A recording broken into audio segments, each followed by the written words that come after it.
Paper లీకేజ్లను అరికట్టేందుకు కేంద్రం కొత్త చట్టం తీసుకురాబోతోందని టీబీజేపీ చీఫ్ రామచంద్రరావు చెప్పారు. ప్రధాని మోదీ ఆలోచనలతో చట్టంలో సవరణలు చేస్తున్నారని తెలిపారు. తప్పు చేసిన వారికి కఠినమైన శిక్షలు వేయబోతున్నాం, 15 కోట్లకు పైగా ఫైన్ విధించబోతున్నామని చెప్పారు. దేశ ప్రజలందరూ కొత్త చట్టాన్ని స్వాగతించాలని రామచంద్రరావు పిలుపునిచ్చారు.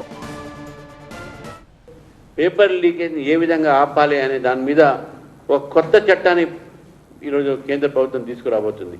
ప్రధానమంత్రి గారి ఆలోచనతో ఈరోజు ఒక చట్టం రాబోతోంది. చట్టంలో సవరణ జరగబోతుంది.